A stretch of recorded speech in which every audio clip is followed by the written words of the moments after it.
I'm not sure you can hear me. It's a very tall mic. My name is Jeannie. I'm going to be playing the piano today, and I'm so glad to be here. You may notice that there's some rather unusual, untraditional things that you would find in a church for the opening, the prelude, and also for the offering. They're Broadway songs, and if you want to sing along, you may. I encourage you. You don't have to, but I'm not doing anything crazy, with it. You can sing along if you want to. The first one starts with "Oh, What a Beautiful Morning," 2 verses. "Summertime," 1 verse. That's our prelude. And then "Sunrise, Sunset" is the offering. So if you want to sing, you may, and please do.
Thank you, Jeannie. What a lovely start for our service this morning. Thank you so much. Good morning, everyone. My name is Diane Vigent, and I am a member of the Chalice team. Unitarian Universalism is a religious tradition that values freedom in religious thought and journey. We uphold the unity of our interconnections, our connections to each other, to all of life, and to the precious universe of which we are all a part. We affirm the universality of love and hope as we journey together in community, and we welcome you, whoever you are at this moment and wherever you are in your spiritual journey. For those of you joining us online, welcome. If you are new, please check out our website, uufayetteville.org, for more information.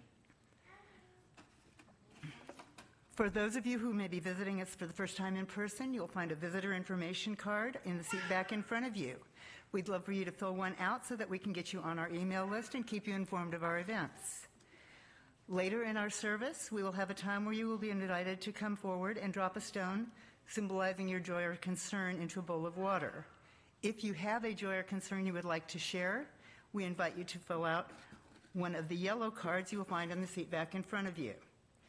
There's a place there to indicate if you want your joy or concern shared aloud, or if you want it to be held confidential and shared only with leadership. If you do fill out a yellow card, you can bring it forward at that time. If you're online, you may write your joys or concerns in the comments there at that time, but please note if you are online that your comments will all be public. If you have a need for hearing assistance, our AV tech, David, can help you with that. Children are always welcome in our service, but there is a staff nursery downstairs if you prefer. I ask that you, there you go. Please remember to silence your cell phones as you enter into our service. And at this time, I would like to invite the Horsager family to come forward to light our chalice.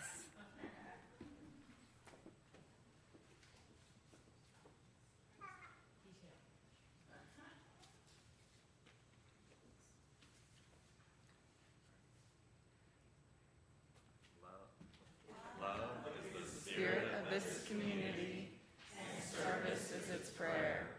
To dwell together in peace, to seek knowledge and truth, and to help one another. Thus we do covenant together.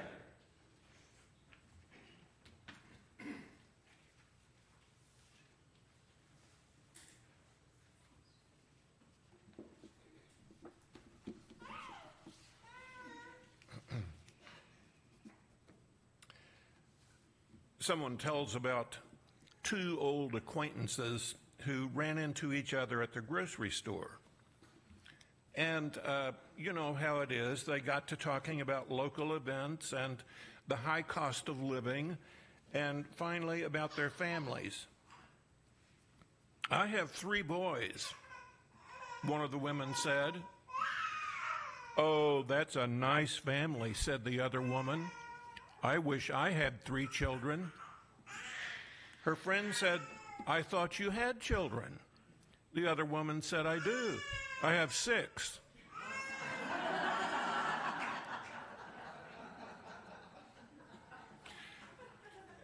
This morning, let's think about parents and children and our relationships with each other.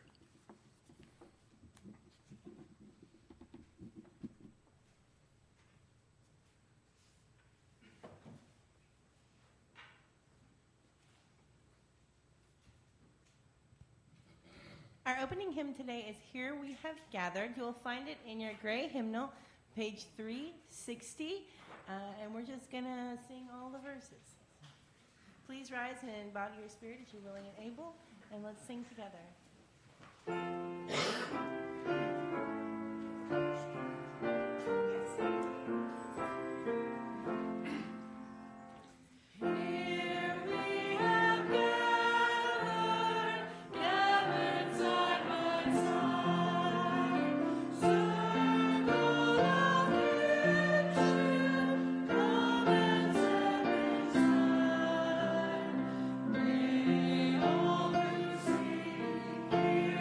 My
you. You may be seated.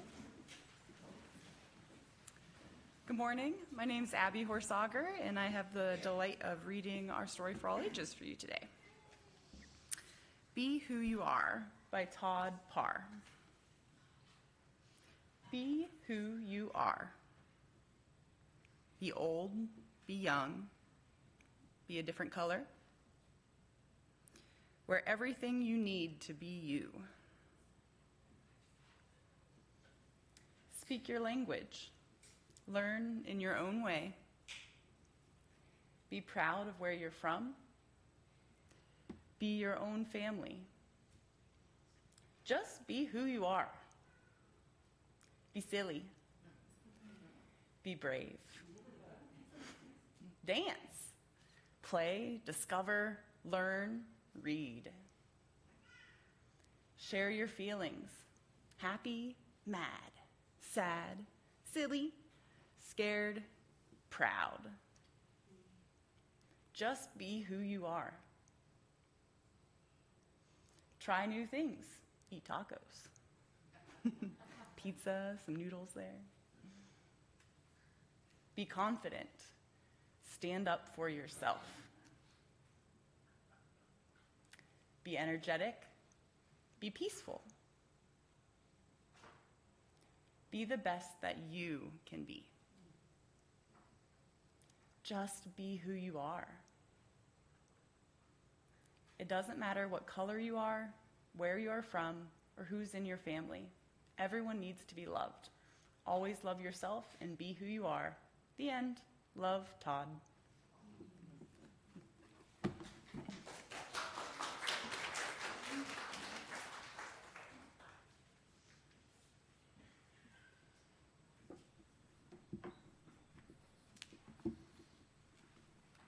I invite you to join me in a responsive reading, number 649 in the back of your hymn book.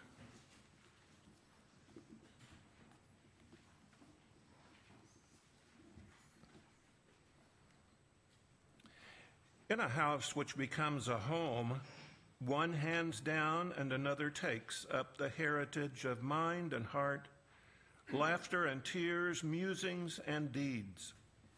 Love, like a carefully loaded ship, crosses the gulf between generations. Therefore, we do not neglect the ceremonies of our passage when we wed, when we die, and when we are blessed with a child.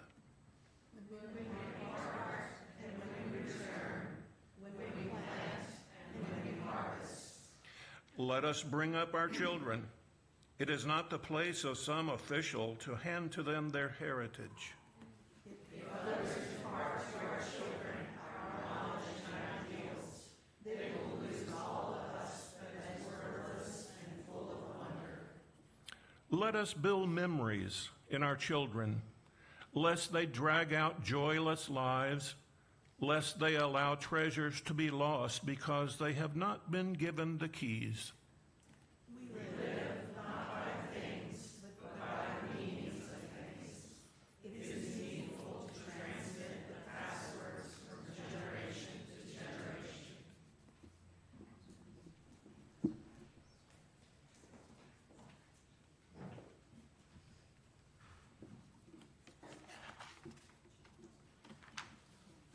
Ours is a welcoming community where we find connection, a spiritual community where we find meaning. Ours is a sharing community where our joys are amplified, a caring community where our sorrows are lessened. We take this time to reflect on our joys and sorrows and to acknowledge the mutual support of our community.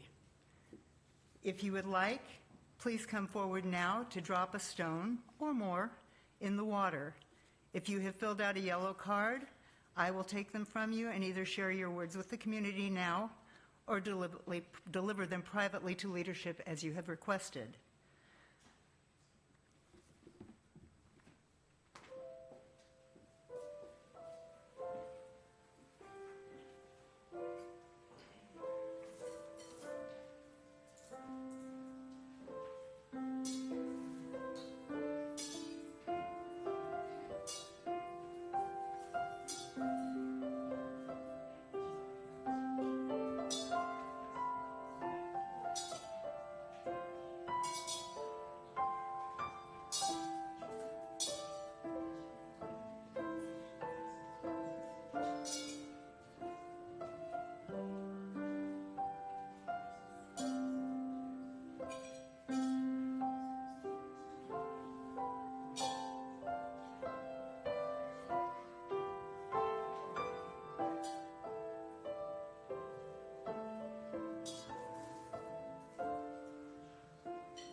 David, are there any joys or concerns from Facebook?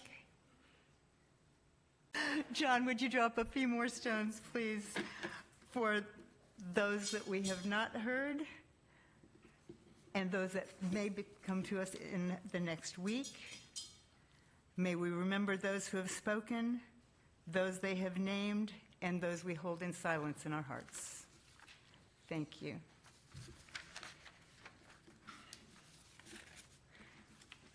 It's time now for our offering. The offering is a sacrament of the Free Church. It is supported by the voluntary generosity of all who join with us. The offering will now be given and received in grateful appreciation of our shared hopes and values.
Mark Twain once wrote, "When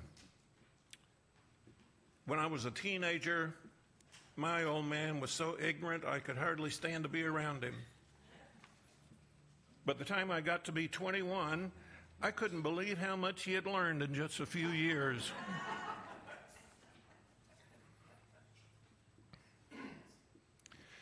We might not realize it until we have children of our own, but I suspect that one of the most frequent questions parents ask is, "Am I doing a good job?" We may not always ask it out loud, but we ask it. With these children of mine, am I doing a good job? And maybe we ask it years later, after our job is done. Did I do a good enough job? And my darling wife suggested when I was working on the sermon that maybe we should have invited one of our sons to come today to give a counterpoint presentation.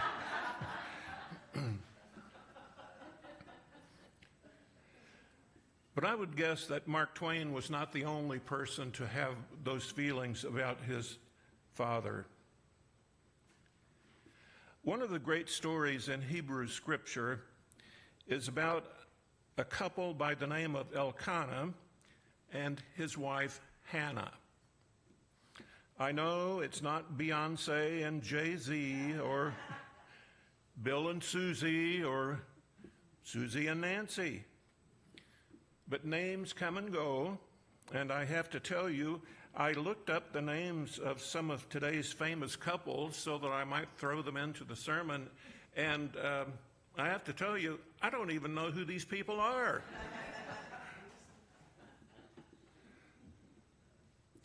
Elkanah and Hannah lived about 3,000 years ago.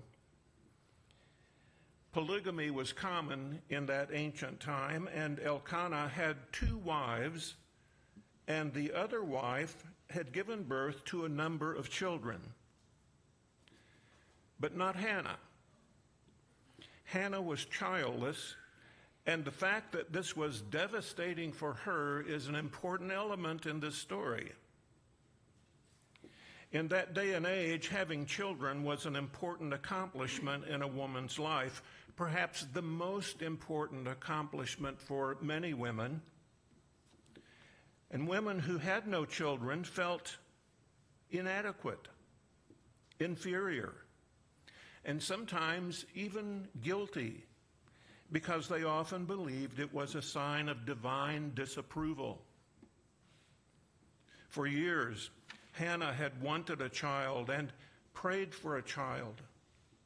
She suffered periods of depression when she was so down she couldn't even eat. All she could do was cry. And besides all of that, she had to endure the taunting remarks of her husband's other wife, who was busy popping out babies all the time. And then, at last, a child came. One child, a little boy, and she named him Samuel. So far, so good. But then there's something a little unsettling about the rest of this story. Because Hannah was so thankful for the birth of this child that she turned right around and gave that child away. When Samuel was about 3 years old, she and her husband packed him up, and she took him to the old priest Eli. And she said to Eli, "What I have asked for, I have received. And now I give him to the Lord. For his whole life, he is given to the Lord." In other words, to be trained for the priesthood. And with those words, she handed Samuel's little suitcase over to Eli and left him there and went home. So now my question this morning is this. Did Hannah and Elkanah do a good job as parents? Yes, this story was set in a very different time and culture from our own. And yes, some parents seem to do everything right for their child, and the child still turns out to be a mess. And yes, most of the time, in spite of the fact that being a parent is an on-the-job training experience, thankfully, our children turn out to be decent human beings. Most of the time. But for Samuel's parents and for us, the task is essentially the same. Knowing when to hold on and knowing when to let go. We must carry them gently, but also teach them to walk. And that often includes stumbling and falling and scraping their knees and elbows. Protecting and releasing. Holding on and letting go. We spend hours playing games with little spoons, getting them to eat their liver and spinach. Yeah, that's why we have to make it a game. We hold our breath as they take timid little steps from the coffee table to the sofa. And then, one day, they go away to college. And there are some things we don't even want to know about.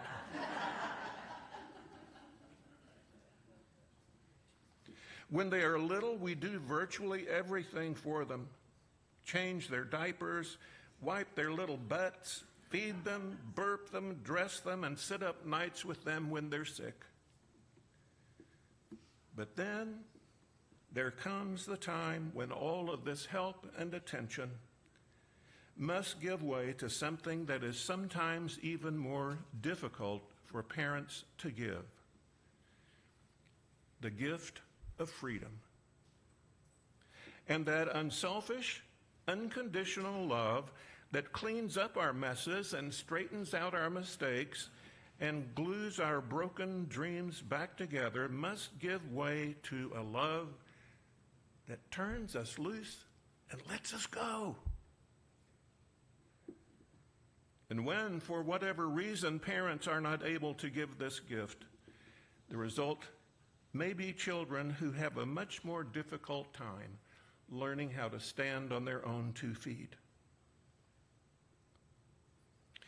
Andy Rooney was long one of my favorite writers.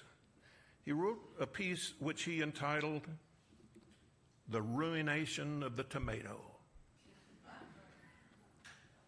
Tomato salesman, he said, thought that tomatoes ought to have more solid material, less acid, tougher skins, and all be about the same size to make them easier to pack. Tomato growers wanted more tomatoes per acre and tomatoes that they could pack and ship whether they were ripe or not. And they messed around with tomatoes and improved them so much that what they finally got were pink, hard balls that don't even taste like tomatoes anymore. Andy said you may as well throw the tomatoes away and eat the box they came in. There comes a point at which the best thing you can do for tomatoes and for children is just leave them the heck alone and quit trying to improve them. And it can be hard because all these years we've been programmed to be protective and take care of them and make so many decisions for them. Is the bottle too hot, we ask. Is she covered up, we ask. Did you close the gate before he went out to play? Is that the right kind of toy to give a boy? She's only 15. Is she old enough to go on a date? And then we work our way up to, when are we going to meet his family? Are the wedding invitations addressed yet? And if we are not careful, we can get into habits that are hard to break. Why can't you come home for Christmas? You went to her family last Christmas. Are you sure you can afford to buy a house right now? Why are you changing jobs? I thought you liked the job you had. Aren't you ever going to settle down and have children? What do you mean you're coming out of the closet? What closet? What are you talking about? And finally,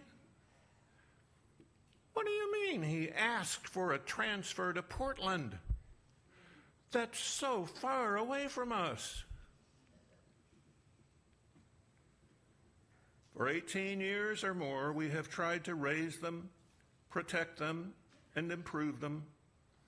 We try to give them the benefit of wisdom that is sometimes born out of painful experience in the hope that they won't make the same mistakes we made. As Christopher Morley once wrote, "Youth should heed the older witted when they say don't go too far. Now that their sins are all committed, look how virtuous they are."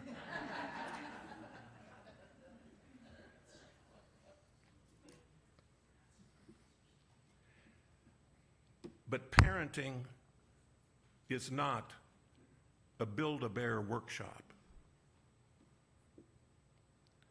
A large part of the art of being a parent is knowing when you have come to that point when you can no longer make some decisions for your children.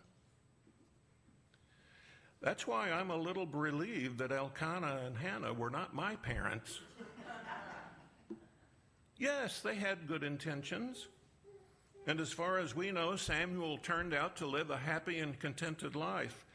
But they had already made this major life decision for him. And what if Samuel had wanted something different? I only want them to be happy, we say, and we do. But not even that is a decision we can make for our children. It will come in due time as a result of the decisions they make for themselves.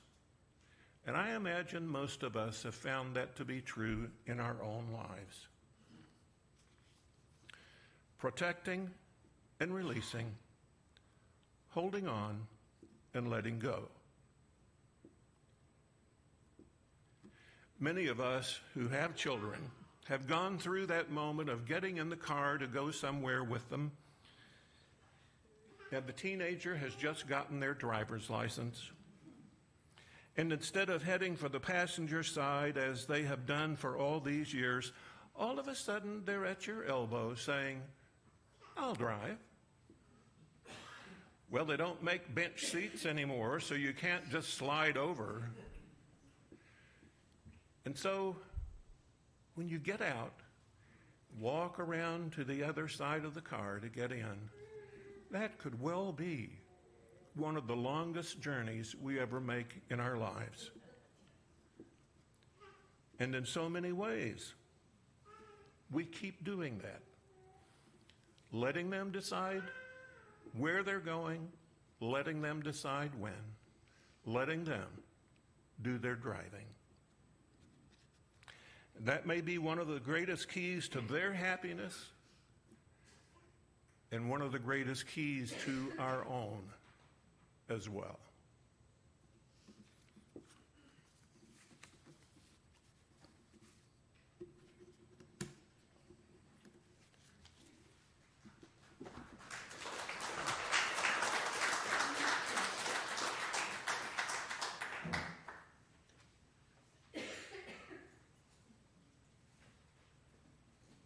Sorry, I wasn't ready. Our closing hymn today is For the Beauty of the Earth. It's number 21 in the gray hymnal. I may have to let him leave.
Please join in extinguishing the chalice. We extinguish this flame, but not the light of truth. the warmth of community, or the fire of commitment. These we carry in our hearts until we are together again.